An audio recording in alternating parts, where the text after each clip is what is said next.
And some of those to men. So it's good to be here in Australia, a place where I never really intended to be. When I was a young boy, I was born in Kentucky, in the Holy Land of Kentucky. Kentuckians are very independent people, and we think of Kentucky as our own country, and that we don't want to leave our own place. And I always intended to stay in Kentucky until I died, and never to leave. And then it turned out that I ended up going to the seminary in another place, first to Ridgefield, but then ended up going to Minnesota, and I moved the seminary to Minnesota. And then all over the world in the societies, I joined the Society of St. Pius X and see the world. And many adventures over the years. Always wanted to be a parish priest in just a small parish, and just stay in that parish until death, and that never quite worked out either. So a lot of times our own desires aren't exactly what happens, and then instead become a world traveler in the Society of St. Pius X. And then last year, 1 year ago, it's April the 20th, and this April 29th is the anniversary of the very first sermon that I gave on the crisis in the Society of St. Pius X. So in 9 days it will be the Feast of St. Peter Martyr, and the day in which I gave the very first, my own first sermon or first talk on this particular crisis of the Society. And it was at this time last year that the announcements were being made, talks of Father Pfluger and talks of Father Schmidberger, as well as notes from Rome, that there's going to be a reunion of the Society of St. Pius X and Rome. It will happen at the end of May, at the time of Pentecost. And all kinds of discussions about the miraculous conclusion of the Rosary Crusades, which was supposed to be for the consecration of Russia to the Immaculate Heart. And instead they tried to say, well, this miracle is going to be the reunion of the Society. They tried to intimate that instead of the consecration of Russia, is going to be a regularization of the Society that would be the miracle. And because of these statements which were made during these days, between now, April the 20th of last year, and just before the Sunday, the 29th of last year, I decided to give the very first sermon to my people in Bohol, and in Cebu, and in the Philippines. And then recorded the sermons, and then after the fourth sermon on the Feast of Pentecost, then we considered it was time to send these words to the world. And the crisis was escalating at that time. Also, we had our priest meeting last year in the Philippines in May. And just the very beginning of May. And we received at that time the March Corunum. The March of 2012 Corunum, the official bulletin of the Society of St. Pius X. And in this March Corunum, Bishop Fillet gave us new marching orders, changing the direction of the whole Society of St. Pius X. The Corunum, is our official letter, our official bulletin. March is the most important one, because in the month of March we have the listing of all the priests and members of the Society, and the new ordinations, usually also the assignments of all the priests, and the listing of who's in what houses, and then of course the official letter of the Superior General. And last year in March he chose to use that occasion to give us new marching orders, and we must have a new attitude towards Rome. We must accept to be under Rome if they provide two conditions, Bishop Fillet said in that March Corunum. And that is that they allow us the freedom to offer the Latin Mass according to the 62 ritual, and that we are granted a certain freedom to operate in concrete circumstances within the Church, so that we'll have a certain real freedom, an undefined freedom to operate in concrete circumstances in the Church. And if we receive these conditions, we will, of course, accept the deal of being under the modernists in Rome.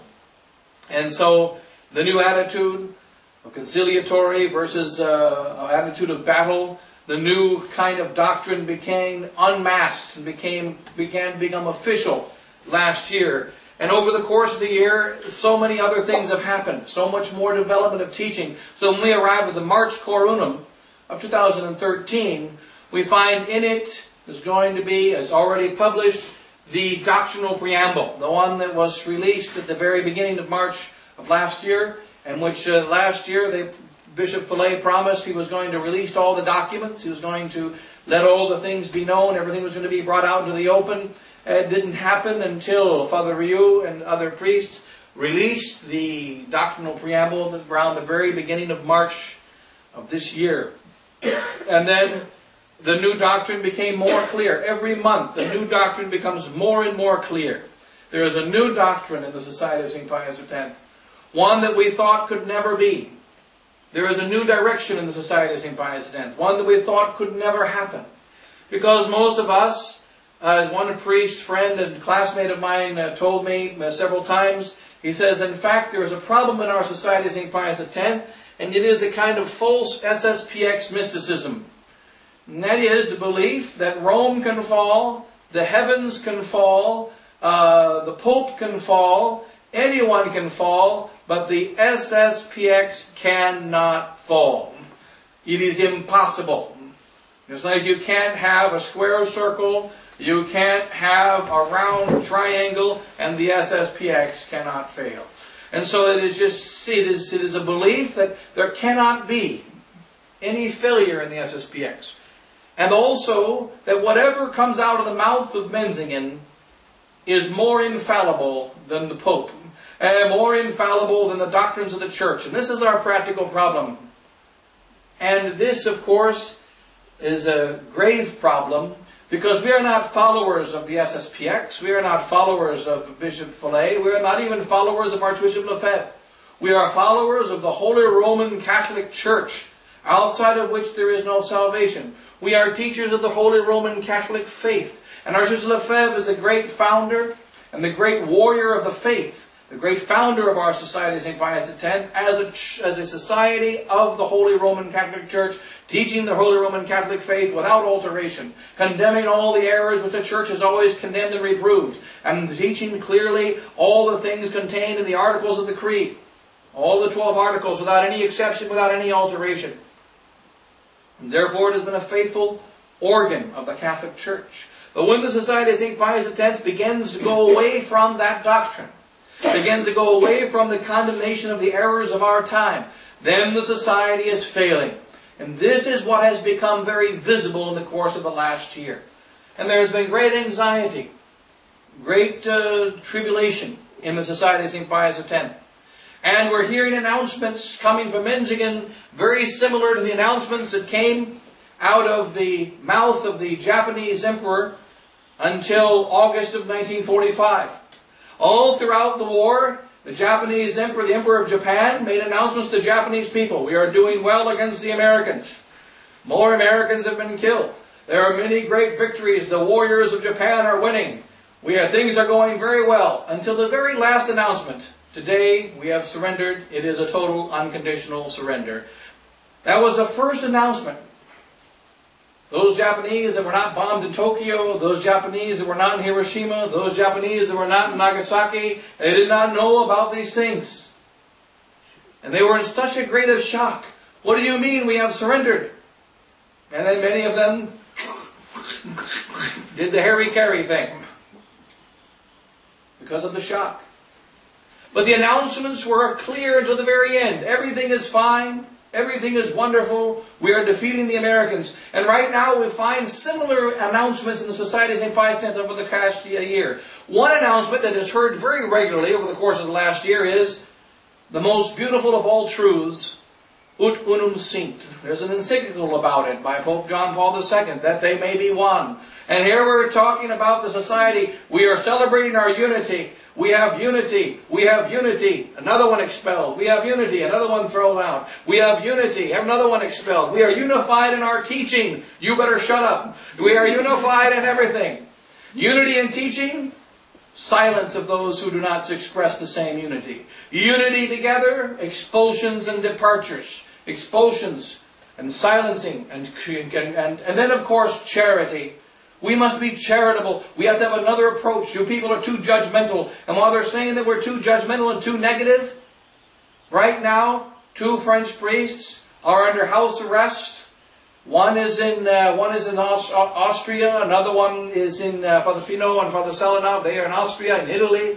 And one does not speak a word of German. He is in a German priory where they don't speak to him at all, and so that he is there basically under house arrest. He is going to be there for his trial, where the judge, the jury, the prosecution, and the defense are the same person. And there is no possibility of a just trial. He's going to have a just trial. And what is the great crime that this priest has done? These priests, the 37 priests that wrote their letter to Bishop Fillet, they quoted Bishop Fillet. That's their crime. And here we must agree, quoting Bishop Fillet today is a crime. Because what he's saying is confused. What he's saying is creating confusion in the minds and hearts of the faithful. He is speaking out of both sides of his mouth, which no Catholic has the right to do. But he especially as a superior. 95% of the council is okay. We cannot accept, we of course don't accept the new Mass. We of course don't accept Vatican II. And while he says these words publicly to the faithful last year, at precisely the same time, he issues to Rome the doctrinal preamble, in which he says, we accept Vatican II. In which he says, in point number 7, we accept not only that the new Mass is valid, it is also legitimately promulgated, which means it's a legitimate Mass. We accept the 1983 Code. And it says, especially the 1983 Code. We accept especially the new Code. We accept a little bit of the old teachings, but especially the new. We accept that. We declare. That is a solemn declaration. An oath before God. We declare that we believe that the Vatican II, point number 4, enlightens, deepens, and makes conceptually more explicit certain truths hidden inside of the church before. And that this new teaching of Vatican II must be understood in the light of tradition, which also must be understood according to this magisterium. As Bishop Williamson says, we must understand that all white walls are black, insofar as we understand that they're white. And all black walls are white, insofar as we understand in the light. We understand white in the light of black, and black in the light of white. What do you get? Gray. You don't get white, you don't get black. And so he is saying we accept the new teaching in light of the old. We accept the old teaching in the light of the new. Which means we accept neither. And so therefore, it is a complete collapse of the faith. And this collapse is official. We find also during the course of the last year an interesting change in the spirit of the priests. Priests who used to fight war hard against modernists. Now they are silent. Priests who 6 months ago preached against the council now say it's not so bad.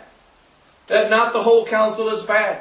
That in fact there are some elements in it which are acceptable. As the Bishop Fillet said, 95% is good, only 5% is bad. And so we have a new attitude, a new teaching, and it is official. This is the problem. During the course of this last year, what have they tried to say? Number one, there is unity. We have unity everywhere in the society. Just like the letter of Father de Cacre. Father de Cacre wrote a month ago, in the month of March, there was a letter of 37 priests. This letter was a forgery. It was not a letter of 37 priests. It wasn't a letter of priests. We have already caught 3 of the priests. So, the letter was a forgery, not written by priests. We have already caught 3 of the priests, and we're on a manhunt for the others. Either it was written by priests, or it wasn't. If it was written by priests, then okay, the manhunt. If it wasn't, then why the manhunt? And why the punishment of the 3 priests? Of the 3 priests that were caught? Now, the thing is that so these 37 priests, and what do they write? Read the letter of the 37 priests. Quote of Bishop Fillet, quote of Bishop Fillet, quote of Bishop Fillet. In the response, is there any denial of a single quote? Not one. Did we misrepresent that those 37 priests, or did myself, or Father Giselle, or Bishop Williamson, or Father Kohler, or any of the other priests, Father Girard, or Father Fox, or any other priests that spoke out? Many of whom have decided to become silent since that time when they first spoke out. Were any of the statements false? Did they ever say anything that was not true of the statements of Bishop Vallée? Bishop Vallée said this, Bishop Vallée said that. Menzigan is teaching this, Menzigan is teaching that. Are they denying the teaching? No. Just a couple of days ago, Father Hugo, with me in America, he was in St. Mary's, Kansas. We were there doing a normal circuit, and on the day that we were there, Father Thiemann, young priest of society, teaching the seminary, gave a talk in the gym in St. Mary's on the resistance and on the true defense of the Society of St. Pius X's position against modernism, and that the resistance is not saying the truth when it says that we're not against, when it says the new SSPX is not against modernism, when it says the new SSPX has changed its doctrine, that we are not right. After the talk, which he did not allow it to be recorded, although they may have recorded the St. Mary's people, but he said no recordings during the talk, so we don't have a recording of the talk. After the talk, he went to the house where Father Hugo was staying. Himself, Father McFarlane, young priest, and then the head of the Angelus magazine, Jim Vogel, and several other important men of the parish, about 10 of them. And they surrounded Father Hugo. And they had an argument until 2 in the morning. Big discussion. Just a few days ago. And in this discussion they pointed out, finally, there are 2 doctrines. There are 2 doctrines. They went over the doctrinal preamble. They said the doctrinal preamble is the same as Archbishop Lefebvre's doctrinal preamble. It's the same. It's not different. And yet it is not the same. Can you get the papers off the bed there? It's not the same.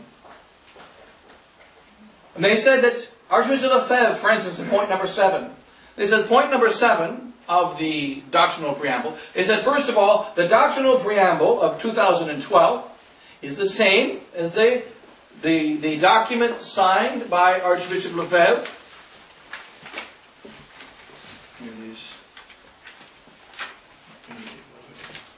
It was the same as that signed by Archbishop Lefebvre on August of 1988. I mean, of May the 5th, 1988. Well, we can first point out that the May 5th, 1988, it's 5 points. And the doctrinal preamble of 2012 has about 10 points. 10 and 5 are 2 different numbers. So right away you can see from the very beginning that they're not exactly the same. This is 5 points, this is 10 points. And then when we look at the actual text, we find there are also other differences. First, an essential difference, which is that the preamble of the protocol of 1988, May the 5th, was written by Cardinal Ratzinger. The doctrinal preamble, or doctrinal declaration of April the 15th, 2012, was written by Bishop Vallée. After time of preparation, the original document was given to him, and he was allowed to make corrections. So he made corrections and amendments. This is the corrected and amended doctrinal preamble, given back to Rome as a doctrinal declaration of the Society of St. Pius X to Rome.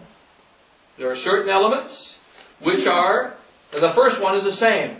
We promise to be always faithful to the Catholic Church and the Roman Pontiff, the supreme pastor and vicar of the Church of Christ, the successor of Peter, the head of the body of the bishops. And so that part is the same. Number 1 is the same. And then we start to find differences. We won't go through all of them here. We did this at another time. But let's go simply to the essential difference: the acceptance of the new Mass and the sacraments. Moreover, first of all, point number 4 of the protocol of 88. We declare and we recognize the validity of the sacrifice of the Mass and the sacraments celebrated with the intention of doing what the Church does, and according to the rites indicated in the typical editions of the Roman Missal and rituals of the sacraments promulgated by Popes Paul VI and John Paul II. That's the one that Archbishop Lefebvre signed, and then he rescinded that signature immediately afterwards. And then, of course, the argument of Father McFarland and Father Thiemann is that the only reason the bishop removed his signature, Archbishop removed his signature, is because of the date of the bishops. It's the only reason. and that he didn't have a problem with the doctrine contained herein. We know that that is not true, because our Sister Lefebvre called the new Mass a bastard Mass, which is not the same thing as a legitimate Mass. It is the opposite of a legitimate Mass. We do say, and we have said many times throughout the last 40 years, the new Mass can be valid. It might be valid, which means Christ present.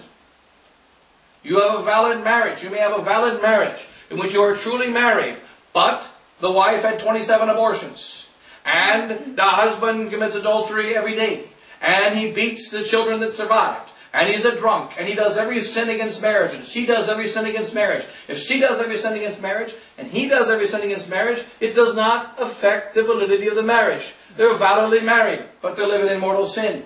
So when we say the new Mass is valid, it does not mean it's good. It simply means that Christ is present, that the sacrifice minimally takes place. Anything that is only valid is bad. It must not only be valid, it must also be licit. It must also be legitimate. The Mass of the Orthodox is valid, but if you go to that Mass, it's a mortal sin. Why? Because even though the Mass of the Orthodox priest, which is identical to our Mass, is valid, it is a mortal sin because that priest is not in union with Rome. He does not accept the Immaculate Conception and very often other truths as well. So he's very often a heretic and always a schismatic. Therefore, it's a mortal sin to go to an Orthodox church. It's a mortal sin, even though the Mass is valid. Valid is not sufficient. And he says, we may accept the validity of these books, that's number 4 of the 1988. Now we see in the 2012, we declare and recognize, this is point number 7 of part 3, we declare and recognize the validity of the sacrifice of the Mass and the sacraments celebrated with the intention to do what the Church does, according to the rites indicated in the typical editions of the Roman Missal and the sacramentary rituals, legitimately promulgated by Pope Paul VI and John Paul II. And the key alteration is legitimately. Legitimately promulgated. That's a bit like saying, what's the difference between saying you drove your car on the street and you drove over your neighbor and killed him, and saying you drove your car on the street and you drove over your neighbor and intentionally killed him? What's the difference? One, your insurance goes up. The other one, you go to jail for murder. Now the thing is, there's a big difference between you killed him and you intentionally killed him. So likewise, there is a huge difference between admitting that the new Mass may be valid. The satanic Masses are valid when a satanic priest, who is a validly ordained priest, makes Christ present so that he can desecrate the host. That Mass is valid. But it's obviously a mortal sin for the priest, and it's a mortal sin for anyone that participates in that Mass, though it is valid. So to admit validity is nothing to be compared with admitting legitimacy. And in this new document, number 7, we admit legitimately promulgated. One little word thrown in. You killed Mr. Jones accidentally, or you killed him intentionally. What's the difference? Nowadays, about 50 years. In the old days, hung by the neck until dead. Depends on the laws in your country. Or electric chair, whichever the choice may be. But there is a big difference. And so these differences are very serious and they're doctrinal. And we're also finding, for the first time in the history of the society, differences of opinion publicly manifested by various priests. Something which I myself noticed in many of the fraternity of St. Peter priests, meeting fraternity of St. Peter priests over the last 25 years, and also seminarians. Whenever I would meet them, I always ask them the same question. Can you say that every fraternity of St. Peter priest has the same essential doctrine and beliefs about Vatican II and the new Mass? And the answer is no. Some fraternity priests celebrate the new Mass. Admittedly, only a few. Some of them do not celebrate it, but they think there's nothing wrong with it. Some of them do not celebrate it, and they really don't like it. Some of them don't celebrate it, and they hate it and think it's evil. But they all have to essentially accept it. And you find that divergence of belief amongst the priests. Well, this priest is more strict, that one's less strict. Now, formerly in the Society of St. Pius X, previous to 2007, every society priest knew new Mass equals bad, straight from hell. How you explain it depends on your degree of understanding of theology. But everybody knew bad, straight from hell. Every society priest knew, Indo, unacceptable. Indo, you cannot go because it is a Mass, even though it's a Latin Mass, in which you accept the new Mass and the new theology of Vatican II, which we cannot accept. Therefore, it's bad. After 2007, we see a change. Some priests say it's okay to go to the Indo Mass, SSPX priests. Other priests still say you shouldn't go. And we find a divergency of belief. Some priests are completely against the deal with Rome, even if they don't speak about it publicly. Other priests think that's what we have to do. And then there's the varying degrees in between. We no longer have unity of doctrine in the public expression of the Society of St. Pius X, which has become the situation over the last 5 years in a visible way.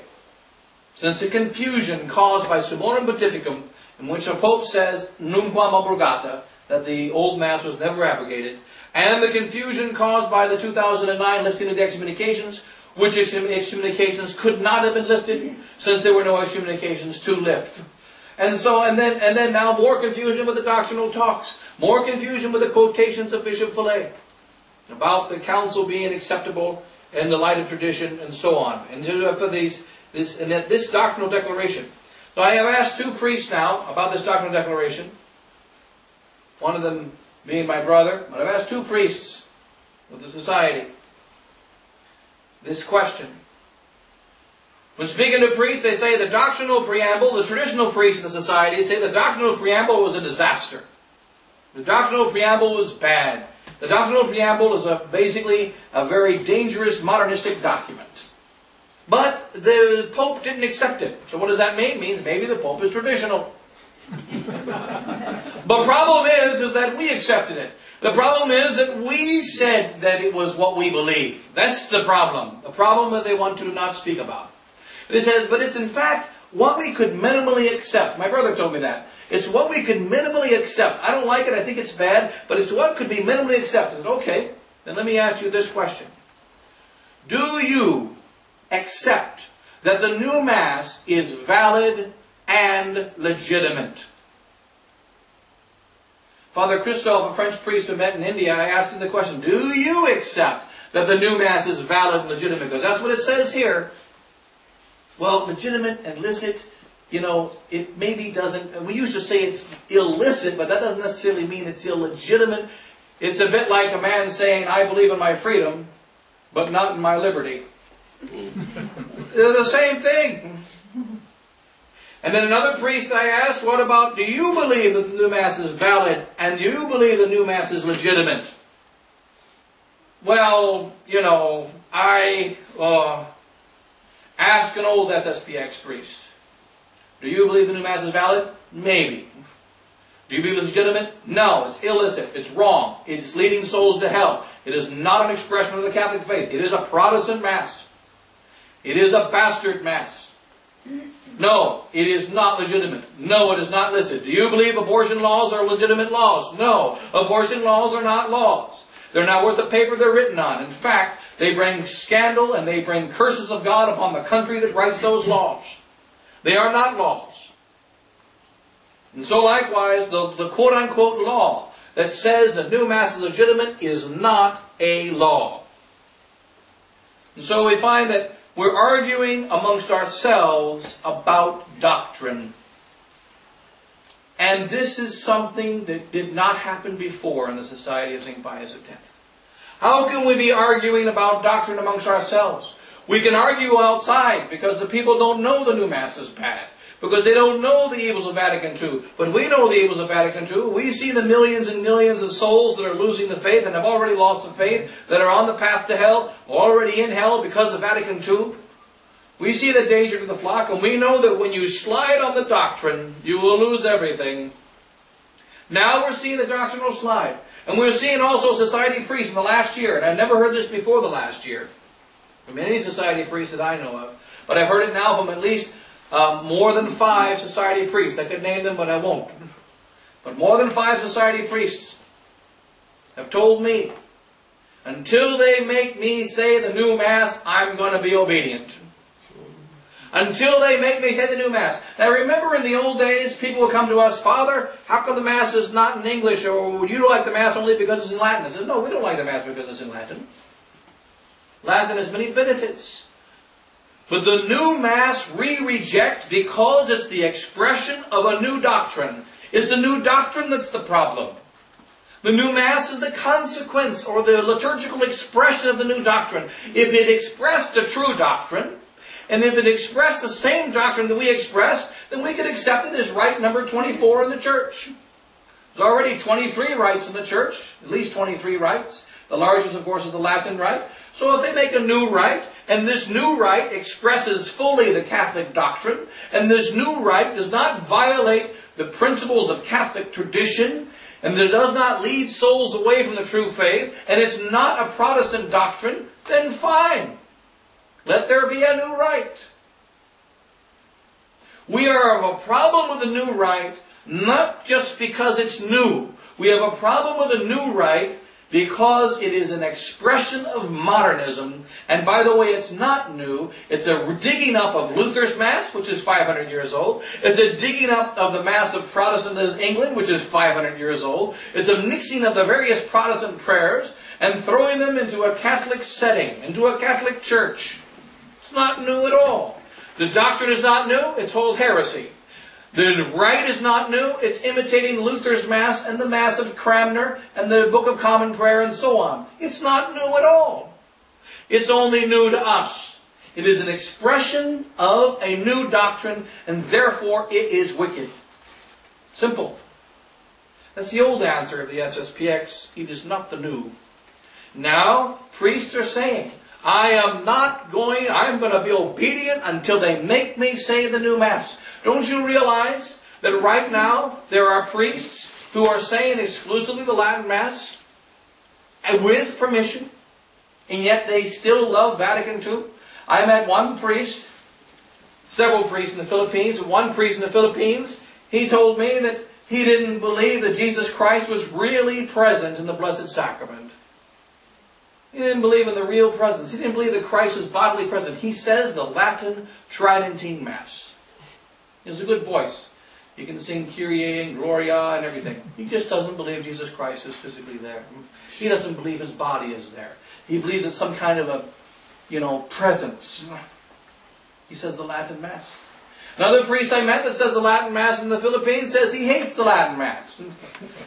He's 80-something years old. He says the Latin Mass. He doesn't like it. He says, I don't like it at all. I don't like it. But there are a few people here that want it. They give me a stipend, so I say it. I was ordained with the old Mass. I still remember how to say it. But I don't like it. He doesn't like it, and he says it. Another one really likes it because it's got nice rubrics and nice, beautiful music and nice prayers, and it's very spiritual. He just doesn't believe Jesus Christ is there. Those are only two examples. The fact is, we don't say the Latin Mass because it's Latin. We say it because of the true faith that it expresses. It's like the hub of the wheel. Try driving your car only on the hub. Try driving your car on the axle. It isn't going to work. You need the axle, you need the spokes, and you need the rubber, and you need the whole wheel. The axle of the wheel is the Holy Sacrifice of the Mass. It's the center of the Mass. It's the center of the faith. All of the faith can be found touching the Holy Sacrifice. Every bit of the doctrine, every bit of the practice of the church can all be related to the Holy Sacrifice. Take away the Holy Sacrifice, it all collapses. But if we want to have the Holy Sacrifice without the rest, it is also useless. It is not going to work. We have to have the whole of our faith, whole and entire. And we find in the course of the last year, change. And then they say, what are they telling us over the course of the last year? For me, this is the anniversary of kind of making the decision that it's time to speak out. It's April the 20th, around this week. And we say that what is happening? We are not allowed to speak clearly the truth anymore. And then what's interesting also that we find when we meet with the priests, we meet with priests of the society. Just this morning, just coming from the airport, seeing Father Black and getting out of the car, and Father Elias, they about had a heart attack, I think. They were just in a state of shock. Like, what is going on? I asked Father about the doctrinal preamble. Don't have time to talk about it right now. And of course, they did have to go. They were tight schedule. Father had to catch his plane and go back to Hampton. He was only here for a short couple of hours, or a short period of time, so he didn't have much time. But nonetheless, we find that priests are not ready to speak about these doctrinal issues in general. Father had to go, so maybe we want to speak about it another time. But nonetheless, most priests are not willing to speak about these doctrinal issues. And we're dealing with this. We're dealing with this all over. And now the Society of St. Pius X puts out an explanation of the doctrinal issue. An explanation of this doctrinal preamble. And then we find a seeming retraction, or not a retraction, but what Father Ortiz calls a sophism of distraction. The sophism of distraction. Bishop Fillet's new letter of April of 2013, in which he says, oh, we must still reject the new Mass. But he doesn't retract his acceptance of the new Mass. If you reject it, you reject it. If you accept it, you accept it. Let your yes be yes, let your no be no. Do not speak out of the both sides of the mouth. This is not from God. Even if Bishop Fillet was right, and he was right that we have to accept the new Mass, and he is right that 95% of the council is okay, and he is right that we must go under the modernists, he must express it clearly so that any idiot can understand. And he has to be able to express clearly why we have to change position from what we were doing before. But do not lie. Do not say that we are the same as we were before, even though we're different. We cannot be the same and different. We are either the same or we are different, but we cannot be both. And there are times when you have to change. There are times. There are times when it's necessary to make some kind of change. This does happen in life. But if that time comes, you have to explain the reasons why you must change, the reasons why it's the right thing to do, and it has to be public. This document was the cause of the expulsion of Father Rieu. And he says that these priests are going to wickedly release this document. That's what Father de Cacre says. They're going to wickedly release this document. Now, if the document is true, it's written by Bishop Fillet, if it's wicked to release a doctrinal statement written by Bishop Fillet, then that means there must be something wrong with the doctrinal statement. Is it a private letter? Read this doctrinal preamble. What's private? We declare we accept the doctrine regarding the Roman Pontiff. Is that a secret? It's not a secret. We declare that tradition is a living transmission of revelation, usque ad nos, even unto us. The modernist notion of tradition, that tradition includes the council, and the council includes tradition. The entire tradition of the Catholic faith must be the criterion and guide in understanding the teaching of the Second Vatican Council, point number 4. Which in turn, the Second Vatican Council enlightens, in other words, deepens, subsequently makes explicit certain aspects of the life and doctrine of the Church implicitly present within itself and not yet conceptually formulated. Where is that in the original document here of 1988? This is a new teaching. It is not the same. And here also, in the argument of Father Hugo with the 10 of them, Father Hugo took them on a few days ago. They hinge everything on this May 5th protocol. And then they say, you are only quoting the Archbishop after 1988. You're only quoting one part of the Archbishop. You're not quoting the whole Archbishop. That is exactly the sophism of distraction also. It's like a man that comes into work. He's always late. Walks in late every day. And he walks in and says, why are you always behind schedule? Why are you always behind schedule? Why are you always behind schedule? Why does he say that? To distract you from the fact that he's always late. And here they're hinging their whole argument on one day and several hours in the life of Archbishop Lefebvre, where he did sign this doctrinal preamble, this doctrinal protocol, this protocol, which he rescinded the next day, which he rejected, which he proved his rejection by consecrating 4 bishops, which he called Operation Suicide had he gone along with it, which he said would have destroyed and divided the SSPX, which is exactly what's happening today. His prophecy is coming true. And what are we to do about it? I didn't mean to go on, so I only want to be brief on these things because we discussed these things before. But what are we to do about it? One of the mysteries in the course of this last year, discovered Father Chazelle and myself traveling around the world, many priests contacting us, and also faithful, is to see the power of the sensus catholicus, the sensus Dei, the sensus catholicus. That God gave a sense of the faith, a Catholic sense to the faithful. That they can recognize when the shepherd is saying something wrong. I remember one old sister, an old nun in the Philippines, Novosordo sister, was coming to our Mass only for a short time. She was about 85 or years old or whatever. The bishop came through and another superior came through and says, "What did they say? They spent 2 hours talking. They said nothing." What is he doing? Doesn't he know that people are coming from all over the villages in order to come to his Mass? Why doesn't he feed them food? Why doesn't he feed them meat? Why doesn't he tell them why they should come to the Latin Mass? Why doesn't he tell them what's wrong with the council? Why doesn't he give them meat? Instead he talks for 2 hours and 3 hours and there's no meat. We don't know what he said. Another old lady told me the same thing. Another old lady in the Philippines, she went up to one of our priests with her cane and she poked him and said, "Father, I just want to know, are you a Archbishop Lefebvre priest or are you a Bishop Fillet priest?" I just want to know. Another man told me, he said, "Father, I don't know, I can tell you this over the last 5 or 6 years. I can't tell you each detail of what's wrong, but I can tell you that everything is wrong." It's changed. We've changed our philosophy of education. We've changed the way we punish the children. We've changed the way we think. We've changed the way we talk. We've changed our spirit. It's all changed. On the outside, there seems to be some kind of facade, but it's changed. And each of the faithful is a different way of expressing it. But they're all expressing that there's something that is seriously changed within the SSPX. And these are not just crazy people like myself or Father Giselle. We're famous for being crazy, so we're crazy. But also remember, in the old SSPX, most of us were crazy. That's how we got in. If you're not nuts, you can't join the Society of St. Pius X. Maybe one of the problems today is there's too many normal people in it. Maybe that's one of the problems.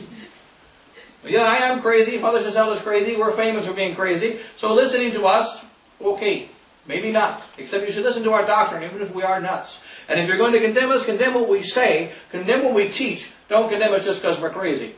Especially the society, because we're always nuts anyway. So the fact is, let's condemn based on doctrine. But also look at this. Not only have a couple of crazy priests like myself and Father Giselle gone around, but Father Hugo, for instance, in America, he's known as a very holy priest. And they said, how can Father Hugo be duped by those guys? I can't believe, he's a good priest. What is he doing with those guys? That's what they're saying. And then also, other priests throughout the world, seeing troubles, different backgrounds. Many of us have not met each other because the society has grown over the years and we don't know each other as we used to in the past. And so if I'm the priest in South America and the priests in Europe and the priests one German priest calls me regularly, a 75-year-old priest calls me regularly. And so he believes that we're doing the right thing. He's encouraged and he supports us. And other priests also, not only priests of the society, but the former friends of the society. And we find also all different backgrounds. Even one time, I mentioned this before, a man called me from Ohio, America. In Ohio. He said, "Father, I go to the new Mass. I never go to the Latin Mass. But you know what? I'm following you guys, and you're right. You're 100% right to be against the new Mass, because trust me, I go to it. You're right." Another man, he's not a Catholic yet. He's going to be baptized. I'm not yet baptized, but I'm with the resistance. Another man, truck driver, goes to Father Hugo's Mass. He had never been to the Latin Mass before in his life, but listening to the sermons on the internet and so on, he found out when he's driving his truck through Kansas City that there's a Mass in the house in Kansas City, because this is listed on the internet. So he drives to the house and says, "I'm with the resistance." And now he's a traditional Catholic. And so we're finding that just like in the early days, those that are coming from the Novus Ordo, those that are coming from all different sides, the weak and the strong, all together, the sensus catholicus, the faith, sense of the faith is there. Now, one of the challenges that we're dealing with in this particular crisis, which makes it a little bit different from the 1970s, is that many of the souls that see the truth do not make a connection between seeing the truth and speaking the truth. Between seeing the truth and taking action based on the truth. This is something we're dealing with. We say oftentimes on a retreat The difference between men and women. On a men's retreat, on a woman's retreat, you tell a woman, it is important to fast. It's important to have a spirit of penance. And they say, well, Father, what penances should I do? They immediately take it into action. You tell the men, it's important to fast. You're right, Father. I've been saying you're right all along. What's for dessert? Now, the fact is, so the men agree, but they don't take action. The women, when they understand, they take action. And now we are seeing that what's happening in Catholic tradition is people are agreeing, they're seeing that you're right, you're 100% right, but I can't be involved. We are weaker than we were before. We are weaker. And we have to pray for strength. We have to pray for strength. Another thing is that only the ones that are coming, and the one thing that is similar to the 70s, is that only the losers are the ones that are coming up. The ones that are rejected, the ones that are despised, the ones who are already in the fringe of the parish. We noticed that in the 1970s and 80s, for instance, of the priests that came from the Novus Ordo tradition. Each of these priests underwent some kind of cross, some kind of persecution. I remember one priest who was with me in Arizona, Father Bibo. He's now in his mid-70s, late 70s. But we were 10 years together, 9 years together in Arizona. And Father Bibo, he preached about hell. And it made he was saying the new Mass, but he preached about hell. And it made the bishop so mad, he wanted to destroy him. He built a Novus Ordo church, and he made a rectangular altar, and the sister wanted it to be a trapezoid. And he was in the bishop's office, what are you doing making a rectangular altar? You will obey sister. Sister will decide the way the church is going to be built. And then he just said, I'm going to destroy you. And he made him say 5 Masses in New Mexico, 5 Masses every Sunday, in 5 different churches that were far from each other, so that he would break him down. He told me one time, he was sitting in his car, and he looked at 6 o'clock, I got to go. And then he said, wait a minute, is it 6 o'clock at night? And I already said the 5 Masses?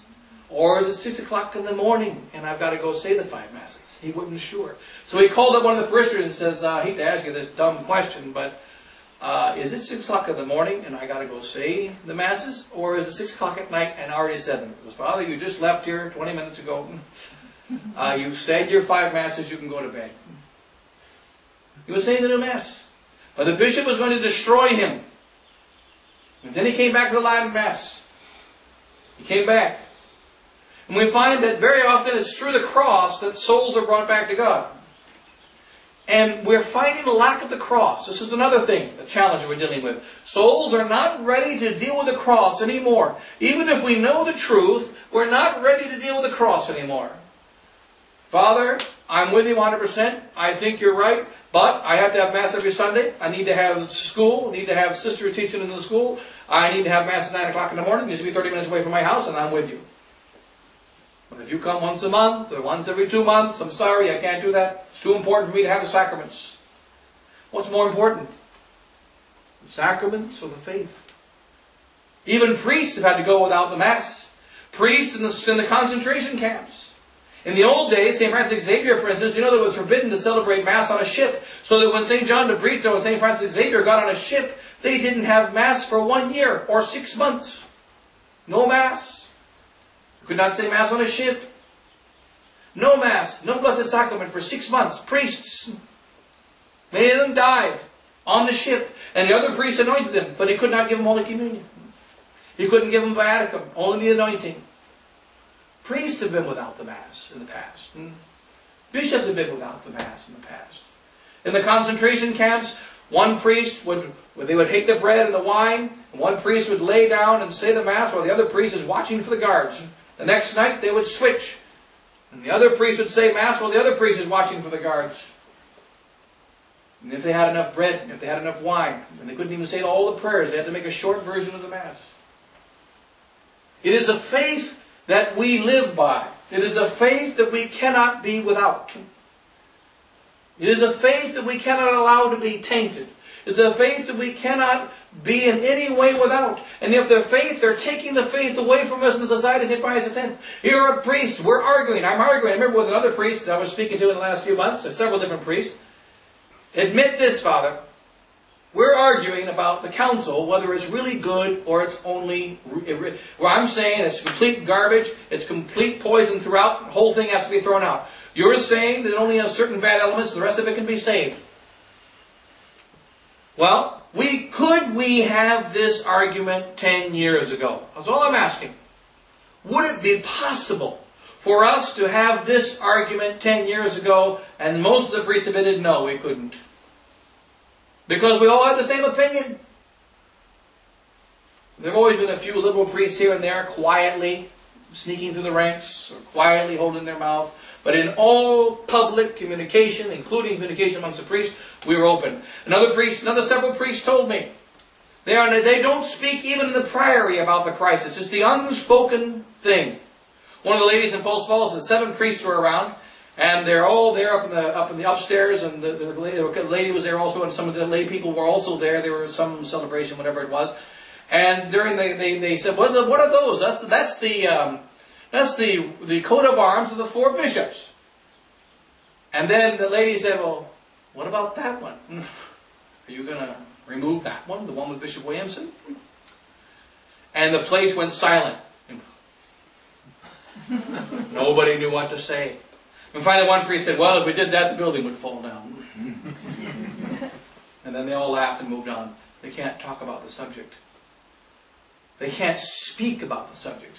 When I was in the priory of the society, which I was for 18 years, when I was in the society priories, there was no forbidden subject. We could talk about anything. Another priest told me recently, he won't speak about the situation in the society to the other priests. He's living with the other priests. He doesn't know what the other priest believes about the doctrinal preamble. He doesn't know what the other priest believes about the 95% of the council and some errors being there. The priests don't even surely know what the other priests believe. But the important thing is, as Father Rostan and Bishop Fillet tell us, we have great unity. There is an environment of fear, even amongst the priests. And there's an environment of confusion. There's an environment which says, I don't even know what I'm supposed to believe. I asked Father Trejo in Mexico, visiting Mexico a few weeks ago, the superior of Mexico. Well, you have a new pope, Pope Francis. You're from Argentina. He's from Argentina. What do you think of the new pope? And he said, okay, what does that mean in words? Tell me in words what that means. He said, well, he's moderate. He didn't want to say bad. Moderate. Why did he not say bad? Why did he say moderate? Because he's aware of the fact that nowadays, in the Society of St. Pius X, just like it used to be in the Novus Ordo, I spoke to many Novus Ordo priests. Father, what do you believe? Several priests in India told me this. You want to know what I believe? Ask the bishop. I believe whatever the bishop teaches. I've asked several bishops, at least 3 bishops told me. I said, what do you believe, Your Excellency, Your Lordship? I believe whatever Rome decides to teach. That's Lumen Gentium number 25, which is in this document. We accept each affirmation of Lumen Gentium 25. What do we believe? I don't know. Let me check. Today we believe that... no, that's yesterday. Sorry, I don't know yet. So what do we believe? We used to believe the 12 articles of the Creed. We used to believe the same true faith without having to check with our bosses. We never checked with our bosses before. We used to write letters to the editor. We didn't have to get permission. We used to do interviews with the local press. You know, what do you have to say about Vatican II? It's bad. You're all going to hell. Next question. We could do any interview. It could be a stupid interview. It could be a good interview. It could be a bad interview. We didn't have to get permission from the superiors. Now you can't breathe without getting permission from the superiors. Now you've got to check. And what do they say? The official organ of what the society believes is only what comes out of Menzingen. Imagine that was what the Catholic Church was like. Supposing you lived in the days before you could watch the Pope on video. And here you are in Australia, and the priest said, Father, what did the church teach? I don't know, I've got to write a letter to Rome. And when they come back with an answer in 2 years' time on the boat with the criminals that are bringing it over, then I will tell you what we believe, provided the criminals haven't changed it. Because Australia's people with criminals, right? So, what are we going to do? What do I believe? So we never had to do that before. We never had to do that before. We just simply believe what the Catholic Church teaches, and we know what it is. What is a necessary consequence of the statement of St. Paul? St. Paul said, if an angel from heaven teaches you something different, if I myself or an angel from heaven teach you something different than what you have already taught, what you've already been taught, let it be anathema. What does that doctrine presuppose? It presupposes that you know what I already taught. If you don't know what I already taught, how can you know if I'm teaching you something different? So the doctrine means nothing unless we know what he already taught. We learned at 7 years old. There are martyrs that are boys that are 6 years old, boys 7 years old, little girls that have died for the faith, and they knew all about it before they were 13, and they knew all about it before they were 7, and they were ready to stand up to the emperors, like Saint Alexandra, of Alexandria, Christina,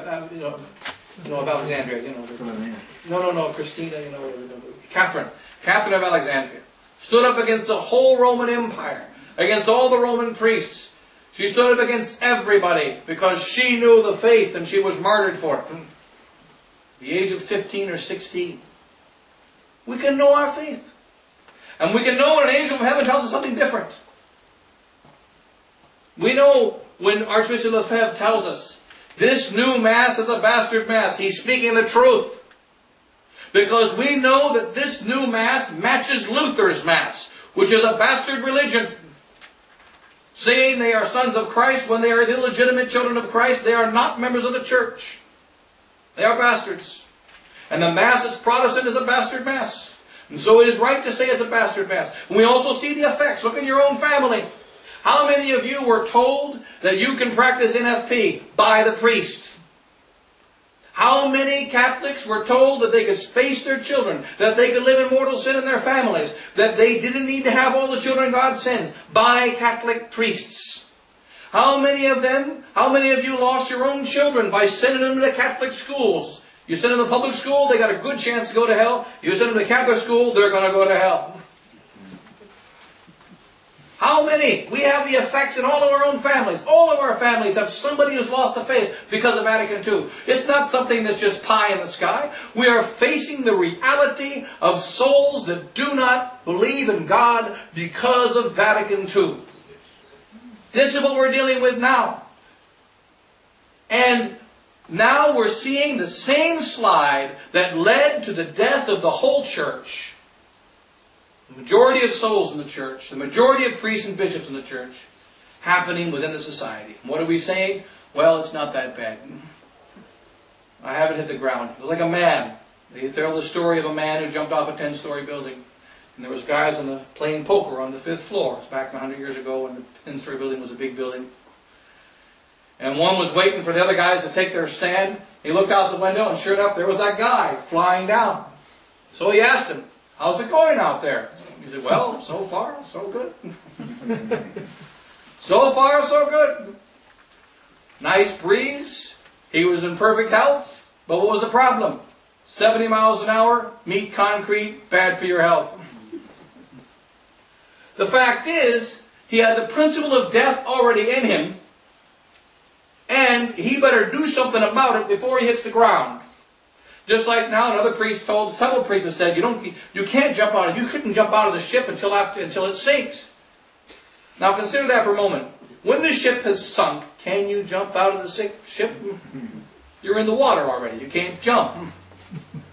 You can only jump out of the ship before it goes under the water. And if you wait until it goes under the water, requiem aeternam.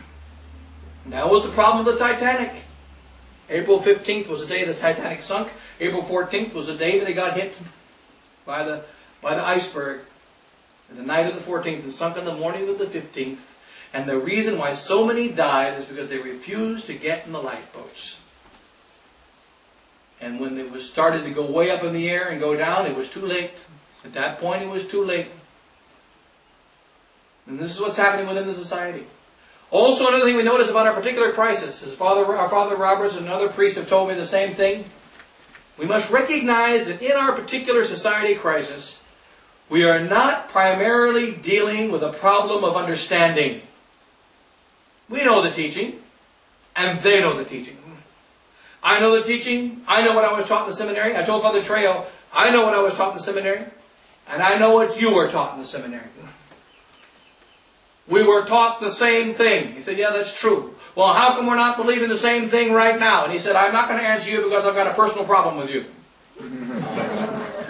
That was his answer. The superior. And it was, well, then answer Father Hugo. He's standing next to me. Yeah, that's answer him. But he's not going to answer. Because there's a different doctrine now, which was not the doctrine we were taught in the seminary. It was not the same. And so we're not dealing with ignorance. We're dealing with a problem of the will. If you do not want to see, you will not see. If you do not want to know, you will not know. Once St. Benedict, or rather St. Gregory the Great, who was a Benedictine, before he became Pope, right before he became Pope, there was a man dying who was guilty of many sins, particularly impure sins. And he was living in great sin. He was dying from the diseases caused by those sins. And they said, he won't repent, but St. Gregory, Gregory is a saint. Gregory can perform miracles. Tell Gregory to go and have him repent. And so Gregory went. And he brought a crucifix. And he went to the man on his deathbed and said, come back to Christ. Beg forgiveness for your sins, and all your terrible sins will be forgiven, and I can give you absolution. And then I can anoint you, and you can go to heaven. And see how much Christ suffered for you. And he took the crucifix and he held it over the man, and it turned into a miracle in which the man dying saw Jesus Christ on that cross come to life, and exactly as he looked as he was bleeding on Good Friday. And he turned his face away from the miracle, rolled his body towards the wall, and died.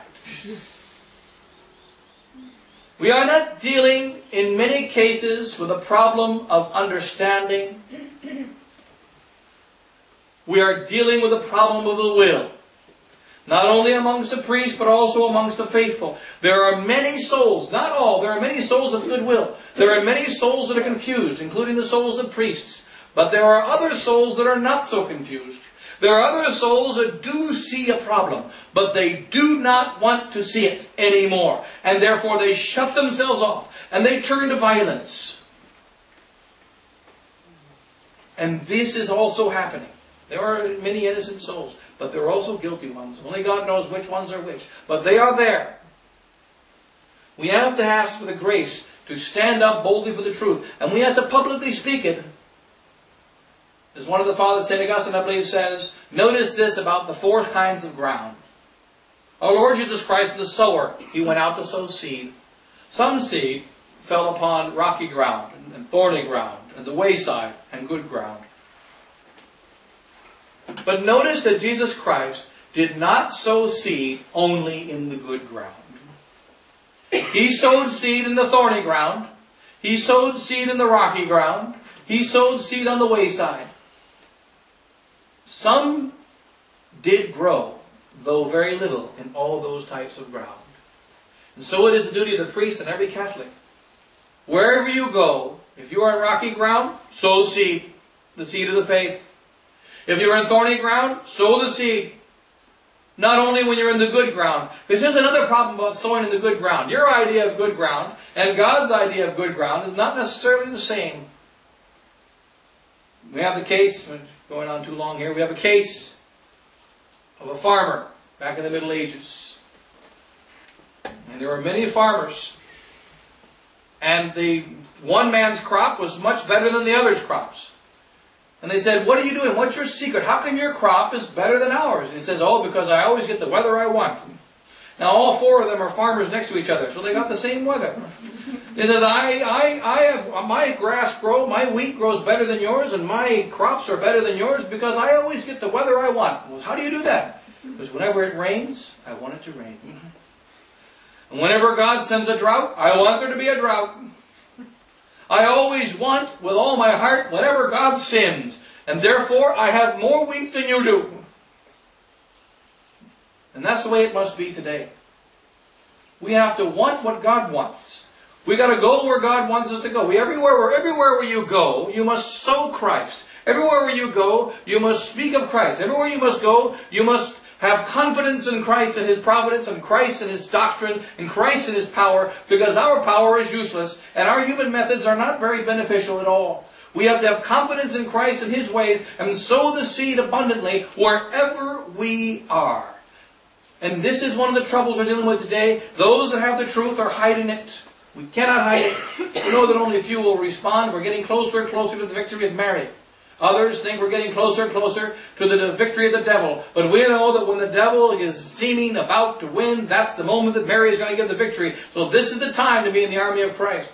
Who wants to be in the army of Christ where there's 50,000 soldiers fighting against 5 bad guys?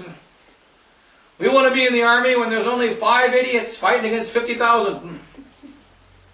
Like in the battle of, in first battle of the Cristeros in Mexico, where those Cristeros with their plowshares and with their pitchfork and a couple of bad rifles, and the whole army of the Republican army, of the Mexican army, came over the top of the hill, and they came down to meet the Mexicans, the Cristeros, and one of the Cristeros says, "Look at those poor men, so badly armed, so poorly dressed. We will destroy them because we are robed in Mary." And they slaughtered them. If we are robed in Mary, if we have the faith in our hearts, if we really believe that Jesus Christ's truth is more powerful than anyone who tries to water it down, or any of those that try to twist it, or try to speak it in a confused way, or try to come up with 2 different angles, then we will surely have the victory. We must have confidence in our faith, and ask the grace to be bold in the profession of it, and then God will bless us. We'll close there. God bless you all. In the name of the Father, and the Son,